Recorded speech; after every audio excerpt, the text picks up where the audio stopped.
मित्रों नमस्कार।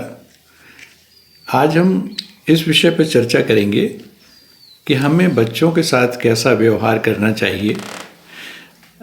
विषय तो बहुत विशद है और इस पर तो कई दिनों तक चर्चा हो सकती है। कई इसके पक्ष हैं जिन पर चर्चा की जा सकती है। चाइल्ड साइकोलॉजी वाले जो होते हैं, बाल मनोवैज्ञानिक, उनका भी कुछ कहना होगा। व्यवहार हमें कैसा करना चाहिए। फिर हमारे जो सामाजिक रूप से बड़े उत्तरदायी लोग हैं वे भी कुछ सोचते होंगे। तो सभी लोग अनेक प्रकार से इस विषय में सोचते हैं और ये विषय काफ़ी विशद है और काफ़ी कुछ इस पर कहा सुना और विचार किया जा सकता है। आइए हम भी कुछ पक्षों पर विचार करें। देखिए, जब हम बच्चों पर विचार करते हैं तो दो प्रकार से विचार होता है।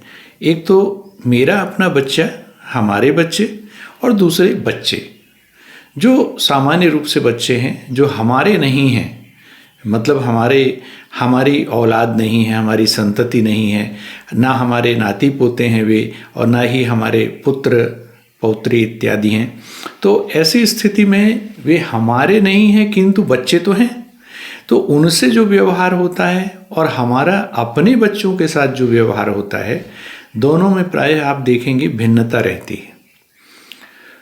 भिन्नता स्वाभाविक भी है, उसको ज़बरदस्ती हम थोप नहीं सकते कि सभी के साथ एक जैसा व्यवहार हो, यह संभव भी नहीं है। तो इसमें क्या करना चाहिए, और इसके विषय में जब हम विचार करें तो यह भी देखें कि वे जो बच्चे होते हैं उनके साथ हमारा व्यवहार जब हम बड़े हो जाते हैं, माता पिता के रूप में अथवा दादा दादी के रूप में, अथवा इस उम्र के पड़ाव पर पहुंच जाते हैं जब हम उनसे हमारा जनरेशन गैप होता है, एक हमारा उनसे पुस्त का अंतर होता है।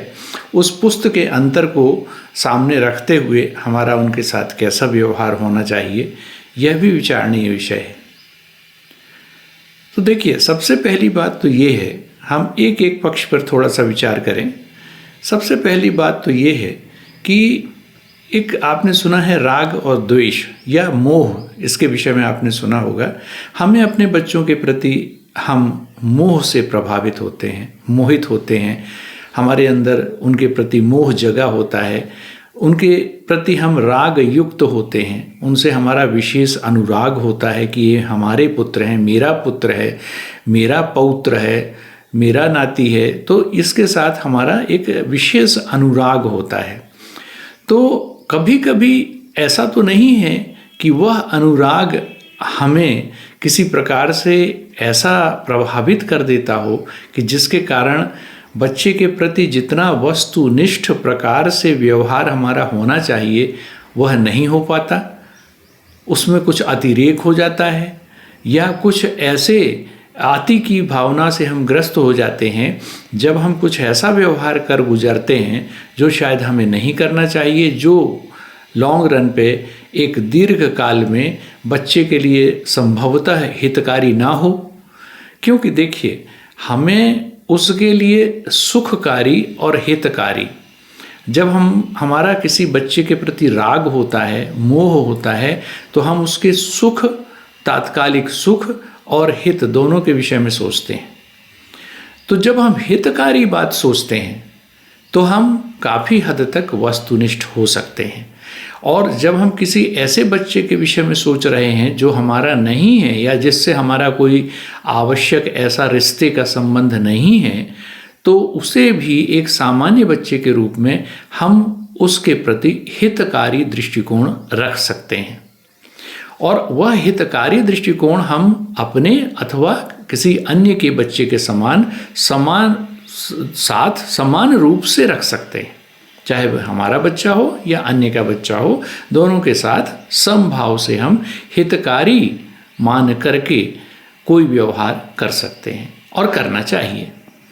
लेकिन जहाँ तक सुखकारी होता है, तात्कालिक सुख, तो अगर बच्चे को मान लीजिए उसके दांत भी खराब हों और उसको लगातार चॉकलेट खाने से अच्छा लगता है, तो हम उसके उस तात्कालिक सुख और उस सुख का जो वह हमें प्रतिदान देता है, वह जिस प्रकार से हमारे प्रति अपने भाव व्यक्त करता है, सुखी होता है, प्रसन्न होता है, प्रमुदित होता है, हमें और लाड़ प्यार का मौका देता है और हमसे भी लाड़ प्यार करता है, तो वैसी स्थिति में हम इस कारण से, इस अनुराग के कारण से और उससे भी अनुराग पाने के लिए और स्वयं का अनुराग उसे देने के लिए, दोनों ही भावनाओं से हम उसके साथ कुछ ऐसा व्यवहार कर गुजरते हैं, चाहे उसके दांत खराब हो जाएं लेकिन हम उसे लगातार चॉकलेट खिलाते रहेंगे।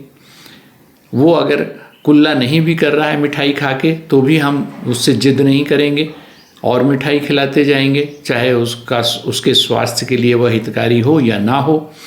ऐसा भी हम करते हैं। क्यों? हम मोहग्रस्त होते हैं।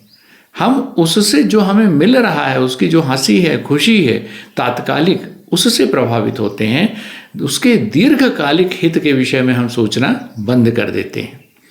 तो हमें क्या करना है? दीर्घकालिक हित के विषय में सोचना है, जैसा कि हम अन्य बच्चों के विषय में भी चर्चा करते हैं, उपदेश करते हैं या उनके साथ विचार और व्यवहार करते हैं। तो उनके साथ जैसा उनके प्रति जो हमारा विचार है अन्य बच्चों के प्रति, और उनके साथ हमारा जो व्यवहार और विचार दोनों हैं, वैसा ही व्यवहार और विचार हमारा अपने बच्चे के प्रति भी होना चाहिए। अगर ऐसा होगा और हम उस राग से काफ़ी हद तक, कम से कम कुछ नहीं तो 50% तो मुक्त हों, कोशिश तो करें, क्योंकि आखिर वह बच्चा सिर्फ इस हैसियत से इस संसार में नहीं आया है कि वह आपका पुत्र है या वह आपका पौत्र है।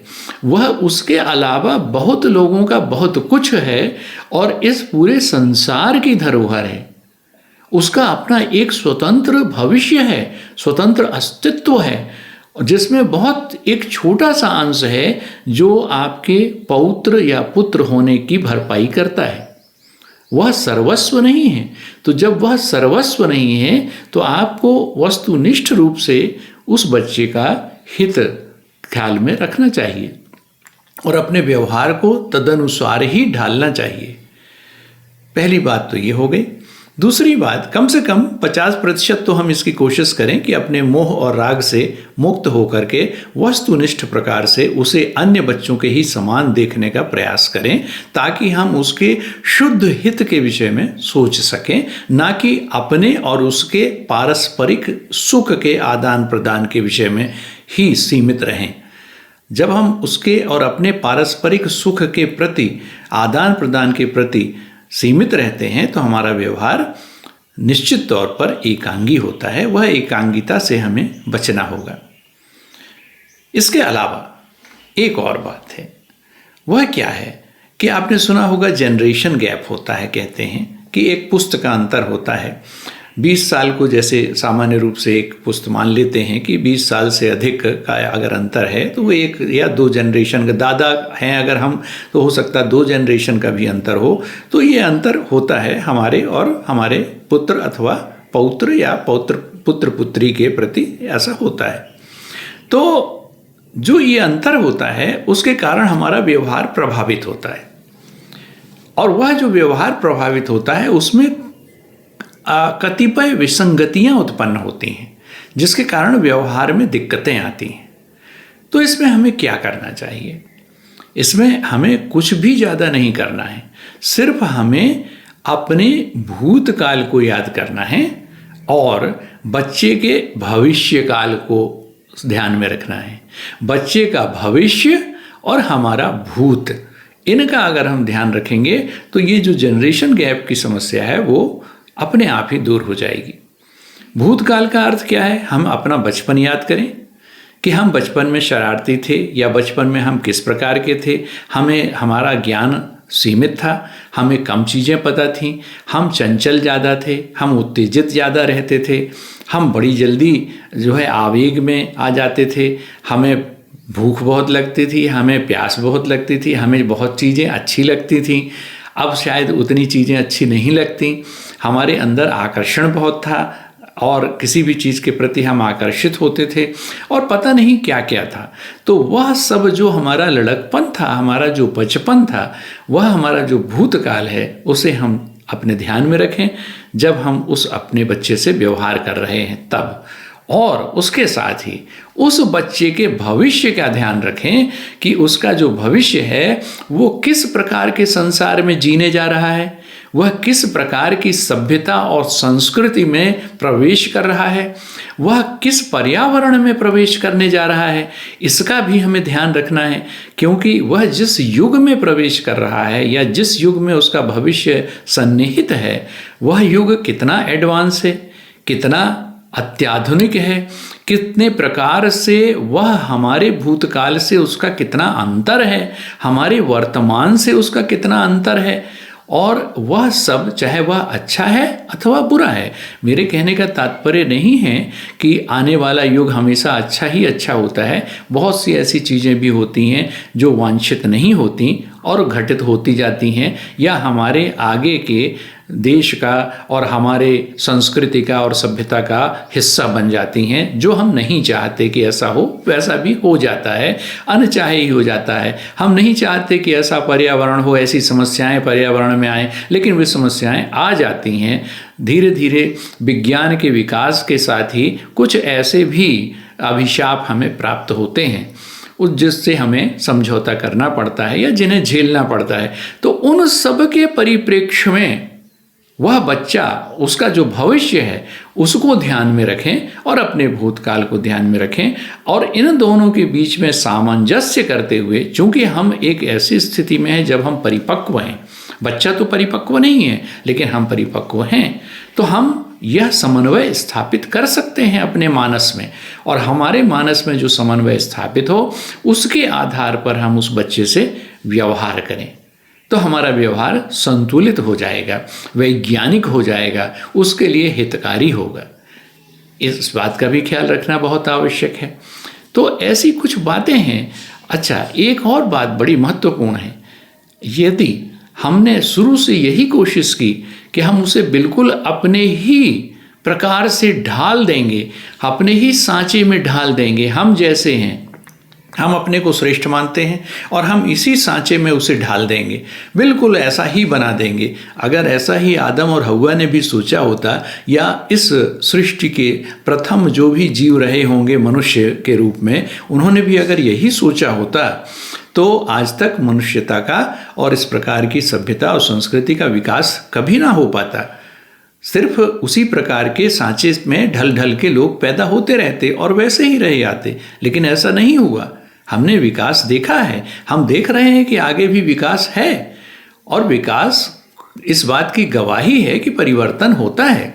तो अगर हम अपने ही सांचे में उसे पूरा का पूरा ढालना चाहेंगे, तो एक तो हम विकास को नकार रहे हैं, और दूसरे हम उसके अंदर जो अनोखी क्षमताएं हैं, देखिए हर बच्चा अपने आप में यूनिक होता है, वह यूनिक है, अपने आप में विरला मनुष्य है, तो उसमें जो क्षमताएं हैं, प्रतिभाएं हैं, या जिस प्रकार की उसमें जो अंदरूनी शक्तियां हैं, वह वैसी ही सब प्रकार की प्रतिभाएं और क्षमताएं अन्य व्यक्ति में हों या हम में भी हों, यह आवश्यक नहीं है। वे अभी प्रस्फुटित नहीं हुई हैं, अभी वो विकसित नहीं हुई हैं, लेकिन उसमें हैं। तो हमें उनके संदर्भ में उसके लिए एक नया सांचा होगा, जिसे वह स्वयं ही विनिर्मित करता जाएगा, विनिर्मित करेगा, और धीरे धीरे उसी सांचे में खुद को ढालता जाएगा। वह उसका अपना सांचा होगा। हमारे सांचे में हम उसे ढालने का प्रयास करें कि हम पेरेंट्स हैं, हम उसके माता पिता हैं, हम उसके दादा दादी हैं, नाना नानी हैं, तो हम उसे अपने ही अनुसार बनाएंगे, तो ऐसा उचित नहीं है। आप ठीक है उसे अच्छी अच्छी बातें सिखाएं जो भी आप चाहते हैं, और इसमें अच्छी अच्छी बातें जो आपके अंदर हैं वह सिखाएं नहीं, जो सामान्य शाश्वत मानवीय मूल्य हैं उससे उसे परिचित कराएं, शाश्वत मानवीय मूल्यों के प्रति उसके अंदर आकर्षण पैदा हो, इसके उसके अंदर संस्कार आएं, इसकी कोशिश हमें करनी है। लेकिन एक सांचे में ढालने का प्रयास नहीं करना है, और ख़ास करके जिस सांचे में हम ढले हैं उसी सांचे में उसे ढालने का प्रयास अगर हम करेंगे तो बिल्कुल हम उसके विकास को नकारेंगे और उसकी प्रतिभा को कुंठित करेंगे। ऐसा कतई नहीं करना है। उसे स्वतंत्र रूप से जीने दें, अंदर से निखरने दें। वह फूल, वह कली है, अपने आप फूल बनेगा, अपने आप फल बनेगा। उसे निखरने दें, निखरने का मौका दें। आप उसे अवसर तो प्रदान करें, आप उसे उस प्रकार का पर्यावरण तो प्रदान करें। हाँ, सामान्य शाश्वत मानवीय मूल्यों से उसे अवश्य परिचित कराएं, और इसे परिचित कराने का सीधा तरीका किताब से पढ़ाकर या मुंह से बोलकर नहीं है। इसका सबसे उत्तम तरीका एक ही है, और वह क्या है? उन मानवीय मूल्यों के प्रति खुद की अपनी निष्ठा को प्रदर्शित करते हुए उसे संस्कारित आप कर सकते हैं। यदि आप दयालु हैं, यदि आप सच के पुजारी हैं, यदि आप ईमानदार हैं, तो निश्चित तौर पर इन मानवीय मूल्यों का जिनको आपका व्यक्तित्व प्रतिबिंबित करता है, आपकी व्यक्तित्व का जो हिस्सा है, आपके जीवन का जो हिस्सा है, वह उसमें सुसंस्कार के रूप में दर्ज हो जाएंगे। तो ये सबसे अच्छा तरीका है। मुंह से बोल करके तुम सच बोलो, मुंह से बोल के तुम ईमानदार रहो, किताब से पढ़ा करके मॉरल एजुकेशन देने से इस सब से कोई ज़्यादा फायदा नहीं होता। ज़्यादा फायदा होता है जब उसके सामने अपना उदाहरण पेश करते हैं। हम अपने को उदाहरण के रूप में, मानवीय मूल्य के प्रतिमान के रूप में जब पेश करेंगे, मानक के रूप में पेश करेंगे, तो उसका असर उसके ऊपर होगा, और निश्चित तौर पर होगा। तो ऐसी कुछ बातें हैं, अगर हम इनका ख्याल रखें तो हम बच्चे के साथ सुखपूर्वक, सामंजस्य पूर्वक हम भी जी सकते हैं, और वह बच्चा भी हमारे साथ सुख और सामंजस्य पूर्वक जी सकता है, और साथ ही अपने जीवन के हित साधन को भी कर सकता है, और एक सफल व्यक्ति, सफल नागरिक, सफल मनुष्य बन सकता है। आज इतनी ही बात हम करेंगे, आगे किसी अन्य विषय पर हम चर्चा करेंगे। आज के लिए बस इतना ही। धन्यवाद, नमस्कार।